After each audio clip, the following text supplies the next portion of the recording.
Tapos ngayon magkiklaim tayo ng KGR voucher. Order tayo from Carmona, Cavite to Binyan, Laguna. KJ ko. Doon na lang payment yan. Thank you, kuya. Kuya, thank you.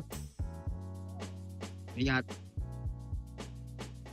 Mga mano, nagka-problema pa yung baterya natin. Tingin ko sa baterya eh. 10 lang. Tingin ko sa baterya. Pero may warranty pa to, alam ko eh. Kung pa ng problema, mga man, na-discard ako. Si kuya, pinasingit ko. Walang baterya, hindi mabuksan. Pag sinuswerte ka naman, lobat ang baterya natin. Pero may warranty to. Tatawagin ko lang yung palit ng baterya ng chikat natin. Good morning, good morning, good morning! Hindi good ang morning natin, pero ipinitin natin yung syempre. Na-discard na naman ang baterya natin, mga man. Kakapalit ko lang ng June, tapos ano na ngayon, February. Nagpalit ako ng baterya. Pagkapalit ng baterya, tinanggal ng pinsan ko. Pagtanggal ng pinsan ko, sinarado ko yung hood. Syempre, nakadikit sa pader to. Nakalimutan ko. Dapat hindi ko sinarado yung pintuan. Nahirapan kaming buksan. Nakita nyo naman sa video, gumamit na ako ng mga bata. Hindi ko na na-video yung mga bata. Buti si kuya, yung bantay dito sa may bakery. Nasungkit niya tong pintuan dito. So yun, thank you sa inyo mga kuya, mga kapitbahay ko. Lesson learned, pag magpapark ka, kasi dito lang ang susian yan eh.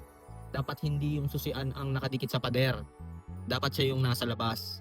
Kasi nga, pag nalobat yung susi mo or yung baterya mo, may hirapan kang buksan. Tapos ngayon, magdi-deliver muna ako ng langgunisa. Yung isa, in-order ni Ate Jay ko, shoutout sa'yo. Via Lala Move. And then ngayon, magdi-deliver lang tayo dito sa Madoya. Tapos mag-online na tayo. Anong oras na mga man? 9:57 ng umaga. Na-order tayo. 4 lang to, bakla. Na-out of stock kami eh. Hello? Kamusta? Thank you. Prito. Na-deliver na natin yung longga. Dito rin din sa Carmona sa dati kong katrabaho. Shoutout sa'yo, Romnick. Thank you for purchasing. Marami nagsasabi, sobrang sarap daw talaga ng langgunisa. Unang kagat lang agad, no? PM nyo ako, usap tayo. Tapos meron pa tayong mga pending orders. Nagre-restock pa kami ngayon. Kailangan ko ng mga feedback nyo. Ngayon, iniisip ko pa kung maglalamogs ako kasi pag nag-reply si Box Garage, pwedeng magpa-check up ng sasakyan dun sa kanya, sa Makati, sa Bangkal. Pag hindi naman, pwedeng bumiyahe. Kasi yung ginamit kong baterya dito ngayon, mga man, is ano lang to, temporary lang nung nagagawa nung baterya. Taga dito lang din sa amin yan. Man, no, may booking na tayo. Ang pick up nito sa Carmona Townhomes, Carmona, Cavite. Layo sa atin 2.1 km mga man. And then drop off natin Robinson, Santa Rosa. So tara, time check tayo. 10:16 AM. So may streak zone tayo 11 AM. Sa mga hindi nga pala nakakilala sa akin, ako si Colleen, ang feeling vlogger ng Anomrak Etibac. 17 months na tayong TNVS driver. So nagpa-vlog ako from start to finish ng aking shift. Pinapakita ko lang yung diskarte ko at hindi rin po ako nakikipagtaasan ng earnings. So kung interesado ka nga palang mag-apply sa Lalamogs, nandyan yung link sa description or sa comment section. I-click mo lang yung link and then ilagay mo na yung referral code and good to go ka na para makabiyahe. So kailangan mo makatatlo sa loob ng 3 araw. And then isang Lala ride sa loob ng 14 days. So ano pang hinihintay mo man? Bumiyahe ka na at 0 commission kay Lalamogs. Ang mangyayari niyan, pagka-drop nito sa Robinson, Santa Rosa, yung system, makahanapan niya agad tayo papunta ng Metro Manila sa loob ng 1 oras. Bali 11 hanggang 12. Pag di ka binigyan ng rekta pa Maynila, lusaw ang iyong street zone. Tara, pick upin na muna natin si passenger. Sa pick up natin. Drop na natin sila ma'am and sir dito lang yan. Siyempre, Robinson, Santa Rosa. 234 yon, 240 binigay, 6 pesos tip. 209 plus 6 pesos tip. Tambay-tambay tayo dito. Ayan na, naka-streak zone na tayo man. Alas 11, buenas pag nakakuha tayo ng pa-Metro Manila. Pag hindi, lusaw. Hanggang alas 12 yan man, maghahanap. So, tambay muna tayo dito sa bahay ng magulang ko habang naghihintay tayo ng booking. Hindi tayo makakuha dyan ng mga gurame. Basta ang hahanapin yan, rektang pa-Metro Manila. So, ayan o, streak zone tayo. Eh, hindi ko naman marirelease yan. Hindi na marirelease yan kasi 10:47 na. So, tara, tambay muna tayo dito. Sana makakuha tayo pa airport. Ayoko mag-rolling kasi eh. Dito tayo sa bahay ng magulang ko. Naka-streak zone ako man oh. FT muna tayo. Time check. 10:58. Lusaw ng streak zone 12 PM. Pero maya try ko mag-rolling pa. Southwoods. Baka makakuha tayo. FT lang muna ako. Swerte pag nakakuha agad tayo dito. Mabilisan lang tayo. May booking na ulit tayo. Dito lang yan sa may Rosa Floor. Layo sa atin 310 meters. And then drop off natin. Syempre sa baba. Inakit tayo ni Papa G. Puting kahoy tayo mga man. Puting kahoy. So tara, pick upin na natin to. Tapos after nun, uwi tayo sa bahay. Kasi may kukunin tayo, no? Dito na tayo sa booking na. Trap na natin si Sir dito lang sa CK. Sa may puting kahoy to, sa Silang. Malapit lang sa Nubali. So, ag natin yung toll fee noon, 44 pesos. Nagka-alox kami. So, bali 490 ang marumi noon. 339 ang atin doon. Time check tayo mga man. 12:39. Uwi muna tayo sa bahay kasi kailangan tayo ayusin. Papakita ko sa inyo how to claim your KGR voucher. So, ano ba yung KGR voucher? So, yun, binibigay ni Papa G yun para sa mga naka-platinum or silver. Ayan. Halagang 200 ata, 400. And then, i-claim mo yon sa mga accredited store ni Papa G or mga partner store ni Papa G. Mamimili ka kung deliver or pick up. Babalik tayo, naligo tayo kasi di ba nga kanina nainitan tayo, na-stress tayo din sa mga pinaggagawa natin. Tapos ngayon magki-claim tayo ng KGR voucher. Man, punta tayo kay Grab app, yung pang passenger Tapos dito sa Mart, and yung store na gusto nyo. Tapos pindutin nyo tong pick up kasi yung iba hindi pwede pick up deliver yung iba. So ito piliin natin tong Robinson, Santa Rosa tayo. Tapos piliin natin syempre kung ano yung gusto natin. Ayan, tingnan nyo muna yung mga Grab Card KGR. So may dalawa tayo, itong 300 at saka itong 200. So sa isang process, isang voucher lang ang pwedeng gamitin. So type natin rice ang gusto ko So rice. Pili lang kayo dyan kung ano gusto nyo. Ito. Add to basket.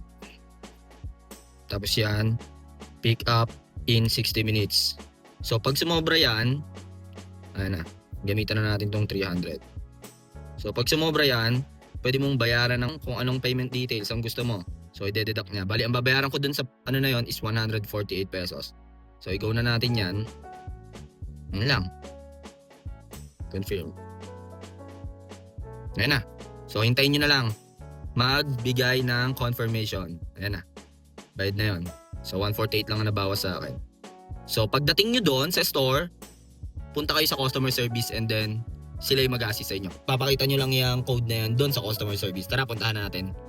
Bali, ang kinaltas nga pala sa atin dyan is 148 pesos sa Grab wallet natin. Kasi nga, 300 lang yung KGR. Pero meron pa akong isang in-order. Ito naman yung isa kong in-order. Bali, ang KGR naman nito, KGR voucher is 200 pesos. Tapos, ang kinaltas naman sa akin dyan is 57 pesos lang. So, yun. Tara. Na-complete ko na. Nakuha ko na to. Hindi ko lang na-vlog kanina Pero dumiretso lang ako sa customer service ng supermarket na napili nyo.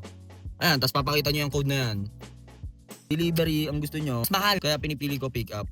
So nakuha na natin, di na natin na-vlog. And then, meron dong part sa Grab app na i-complete nyo, isa-swipe nyo yon. Diyan yan. May swipe dyan na order collected. Yun, isa-swipe nyo lang na ganun. Sasabihin naman sa inyo ng customer service, nakita nyo na kung paano mag-claim ng KGR voucher. Ganun lang mag-claim man, sobrang basic lang nun. Mamimili na lang kayo kung pick up or delivery ang gusto nyo. Pero ako, mas gusto ko is pick up para ma-check ko yung item. 6 months na siguro or 7 months na akong TNVS driver bago ko makita yung mga ganun, no? Check nyo yun man, kung nakaka-silver ka or platinum, kunin nyo yun, sayang yun. Tapos ngayon, iniisip ko pa ako anong gagawin natin kung maglalalamog tayo or Papa G. Pero baka gumalan na lang tayo ngayon. Samahan nyo na lang ako, no? Bait mo naman, man. Tamang copy lang, mga man, no?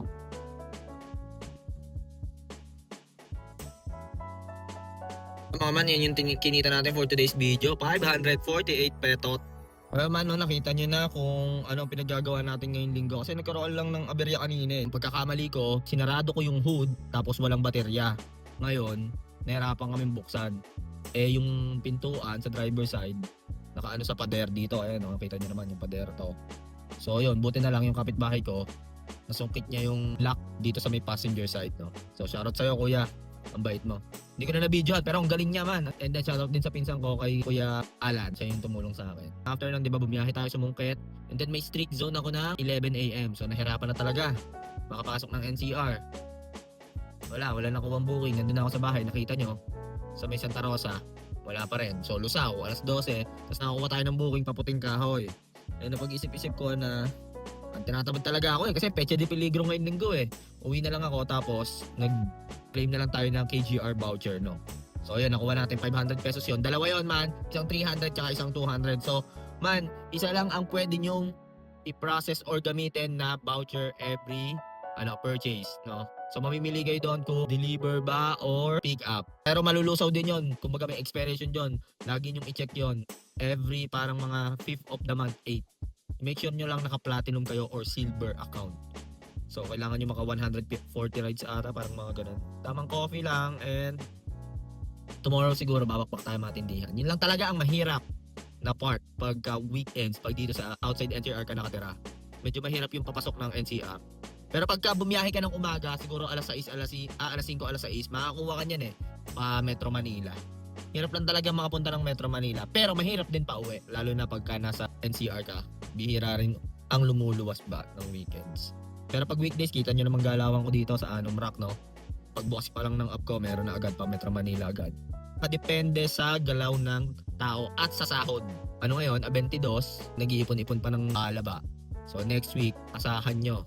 Papaldo tayo pang malakasan, no? So bukas may street zone tayo alas 6. Abangan nyo yung biyahe natin bukas, no? So yun lang mga man, sana nakatulong yung pag-claim ng KGR. Ang daming nalusaw na KGR na hindi ko na-claim. So yun lang mga man, maraming salamat sa panonood nyo. Huwag nyo nga palang kalimutan mag-like, comment, and share. At i-hit mo na rin syempre ang notification bell button para updated ka sa mga GB na biyahe natin, no? So yun lang mga man, masyadong mahaba na tong video na to. Kung ano man ang diskarte mo sa buhay, araw-araw mo lang galingan, makakamit mo rin ang tagumpay. It's your boy, KOLIN, signing off. Peace!